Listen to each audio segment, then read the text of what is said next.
ज्यों ही मछुआरे ने गागर का ढक्कन खोला, दैत्य बाहर निकल आया और उसने ठोकर मारकर गागर को नदी में डुबो दिया। मछुआरा यह देखकर घबरा गया और बोला, हे दैत्य, क्या तुम अपने वचन पर स्थिर नहीं रहना चाहते? मछुआरे के भयभीत होने पर दैत्य हंसकर बोला, तू डर मत, मैं अपने वचन पर दृढ़ हूँ। अब तू अपना जाल उठा और मेरे पीछे पीछे चला। वे दोनों चलते चलते एक नगर के अंदर से निकलकर एक पहाड़ की चोटी पर चढ़ गए। फिर वहाँ से उतरकर एक गुप्त महल में गए। उस महल में एक तालाब दिखाई दिया जिसके चारों ओर 4 टीले थे। तालाब के पास पहुंचकर मछुआरे से दैत्य ने कहा, तू इस तालाब में जाल डाल और मछलियां पकड़।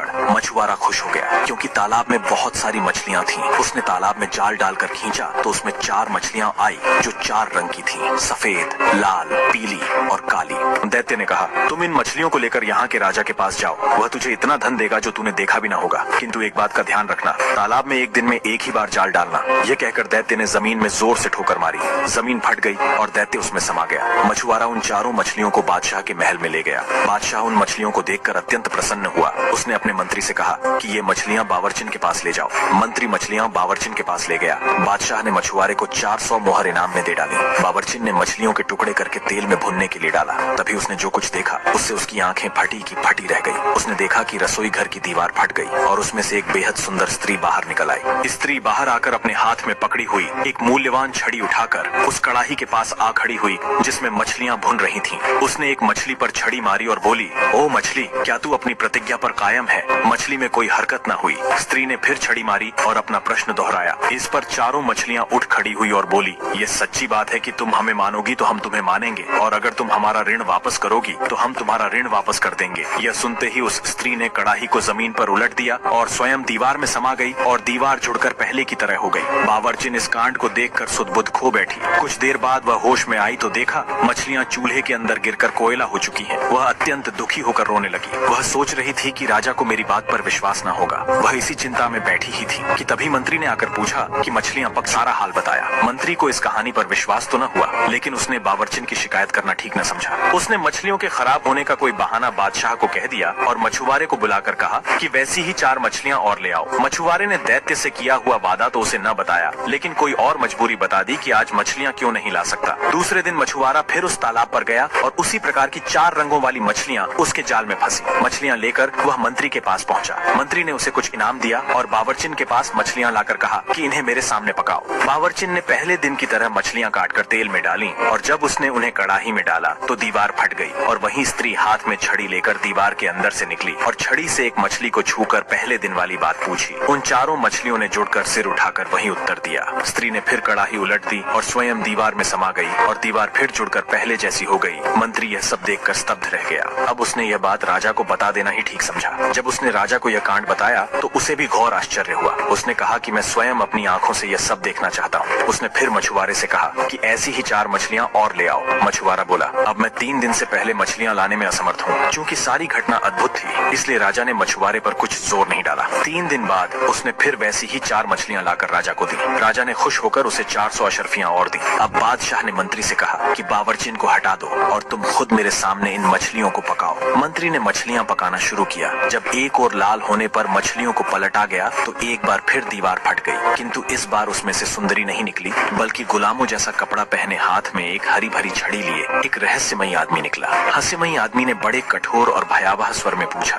मछलियों, क्या तुम अपने वचन पर अब भी स्थिर हो? मछलियां अपने सरों को उठाकर बोली, हम उसी बात पर स्थिर हैं। उस व्यक्ति ने कड़ाही उलट दी और स्वयं दीवार के छेद में घुस गया और दीवार पहले की तरह जुड़ गई। ये बादशाह ने मंत्री से कहा, यह अद्भुत घटना मैंने स्वयं देखी है, वरना मैं इस पर विश्वास न करता। ये मछलियां भी साधारण नहीं है। मैं इस रहस्य को जानने के लिए बड़ा उत्सुक हूँ। यह कहकर उसने मछुआरे को फिर बुलवाया और उससे पूछा कि तू यह रंगीन मछलियां कहाँ से लाया था? मछुआरे ने बताया कि मैंने उसे उस तालाब से पकड़ा है जिसके चारों ओर 4 टीले हैं। बादशाह ने मंत्री से पूछा, तुम्हें मालूम है कि वह तालाब कहाँ है? मंत्री ने कहा, मैं 60 वर्ष से उस ओर शिकार खेलने जाता रहा हूँ, लेकिन मैंने ऐसा तालाब न देखा न सुना। अब बादशाह ने मछुआरे से पूछा कि वह तालाब कितनी दूर है और क्या तू मुझे वहाँ ले जा सकता है? मछुआरे ने कहा, वह तालाब यहाँ से 3 घड़ी के रास्ते पर है और मैं आपको जरूर वहाँ ले जाऊंगा। उस समय दिन कम ही रह गया था, किंतु बादशाह को ऐसी उत्सुकता थी कि उसने अपने दरबारियों और रक्षकों को शीघ्र तैयार होने की आज्ञा दी। फिर वह मछुआरे के पीछे पीछे चल दिया और उसके बताए हुए पहाड़ पर चढ़ गया। जब वह पहाड़ के दूसरी ओर उतरा तो वहाँ बड़ा विशाल वन दिखाई दिया। यह वन पहले किसी ने नहीं देखा था। फिर बादशाह और उसके साथियों ने वह वन भी पार किया और सब लोग उस तालाब के किनारे पहुंच गए जिसके चारों ओर 4 टीले थे।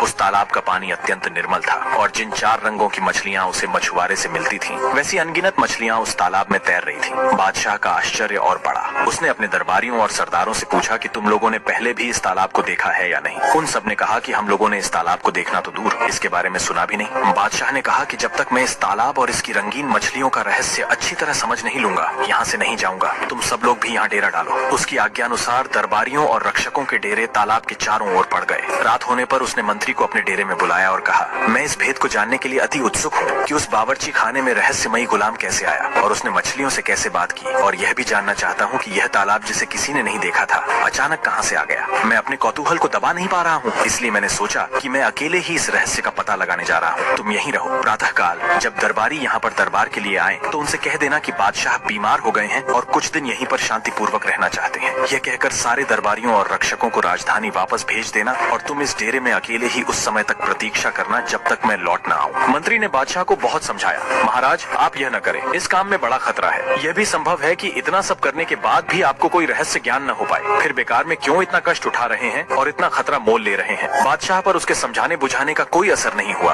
उसने बादशाही पोशाक उतारी और एक साधारण सैनिक के वस्त्र पहन लिए। जब सब लोग गहरी नींद में सोए हुए थे तब वह तलवार लेकर अपने खेमे से निकला और एक ओर चलता हुआ एक पहाड़ पर चढ़ गया और दूसरी तरफ उतर गया। उसे एक गहरा जंगल दिखाई दिया। कुछ दूर जाने पर पूरा सवेरा हो गया और उसे एक सुंदर भवन दिखाई दिया। वह भवन देखकर बड़ा प्रसन्न हुआ और उसे आशा बंधी कि उसे इस जगह तालाब के रहस्य का पता चलेगा। भवन के निकट पहुंचकर उसने देखा कि वह बड़ा विशाल है और काले पत्थरों का बना है। बादशाह को विश्वास हो गया कि यहाँ उसे मनोवांछित सूचना मिलेगी। वह बहुत देर तक खड़ा हुआ भवन की शोभा निहारता रहा और फिर उसके पास चला गया। वह देख रहा था कि भवन का द्वार खुला है, फिर भी शिष्टता के नाते उसने ताली बजाई कि उसकी आवाज सुनकर कोई अंदर से आ जाए। जब कोई न आया तो उसने सांकल को खड़खड़ाया, यह सोचकर कि शायद उसकी ताली की आवाज अंदर तक नहीं पहुंची होगी। सांकल खड़खड़ाने पर भी जब कोई नहीं निकला तो बादशाह को क्रोध आया कि अजीब घर है जहाँ बुलाने पर भी कोई आकर नहीं पूछता। वह अंदर चला गया और जोर से पुकारा कि क्या इस भवन के अंदर कोई मनुष्य है जो एक अतिथि के रहने के लिए थोड़ा स्थान दे सके। फिर भी उसे कोई उत्तर न मिला तो उसका आश्चर्य और बढ़ा। वह घर में घुसा तो देखा कि अंदर से और भी लंबा चौड़ा मकान है, किंतु उसके अंदर कोई नहीं है। तभी उसे एक कातर आवाज सुनाई दी जैसे कोई बड़े दुख में कराह रहा हो। उसने कान धरकर सुना तो मालूम हुआ कि कोई मनुष्य रो रो कर अपनी करुण कथा कह रहा है और अपने दुर्भाग्य को कोस रहा है। बादशाह ने उस कमरे का पर्दा उठाया जिसमें से यह आवाज आ रही थी। उसने देखा कि एक नवयुवक सिंहासन जैसी किसी ऊंची चीज पर राजसी वस्त्र पहने बैठा है और करुण स्वर में विलाप कर रहा है। बादशाह ने उसके निकट जाकर सलाम किया तो युवक बोला, मुझे क्षमा कीजिए, मैं उठकर आपका स्वागत करने में असमर्थ हूँ, इसीलिए मैं आपके पास न आ सका। बादशाह ने कहा, मैं आपके शीलवान व्यवहार से बड़ा प्रभावित हुआ हूँ। वास्तव में कोई ऐसा अपरिहार्य कारण होगा कि आप उठ न सके, किंतु आपके दुख को देखकर मुझे अफसोस हुआ। आप मुझे बताएं कि मैं आपका कष्ट किस प्रकार दूर कर सकता हूँ। कृपया मुझे अपनी कठिनाई बताने में तनिक भी न हिचकें। कृपया यह बताएं कि आप यहाँ इस मजबूरी की हालत में कैसे पड़े हैं। यह भी बताएं कि यह भव्य भवन किसका है और ऐसा निर्जन क्यों है। साथ ही यह भी बताएं, क्योंकि मैं यही जानने के लिए निकला हूँ कि पास के तालाब का रहस्य क्या है और उसकी मछलियाँ कौन है। जवान आदमी यह सुनकर फिर रोने लगा और बोला, मेरा हाल सुनने से पहले देख लीजिए। यह कहकर उसने अपना कपड़ा उठाया तो बादशाह ने देखा कि वह नाभि के ऊपर तो जीवित मनुष्य है और नीचे काले पत्थर का बना हुआ है। उसकी आंखें फटी रह गईं और वह बोला, मुझे तो वैसे यहाँ की प्रत्येक वस्तु देखकर आश्चर्य हो रहा था, किंतु आपका यह हाल देखकर मेरा आश्चर्य और उत्सुकता बहुत बढ़ गई है। भगवान के लिए अपना हाल कहिए। मुझे विश्वास हो रहा है कि तालाब की रंग बिरंगी मछलियों के रहस्य का भी आपसे संबंध है। आप मुझे अपनी व्यथा शीघ्र कहिए, क्योंकि दूसरे को सुनाने से आदमी का कुछ दुख तो दूर होता ही है। जवान आदमी ने कहा कि मुझे अपनी दशा के वर्णन से भी। अगर ये कहानी आपको अच्छी लगी तो वीडियो को लाइक करें और चैनल को सब्सक्राइब करें। तो मिलते हैं इसी कहानी के अगले पार्ट में, तब तक के लिए बाय बाय।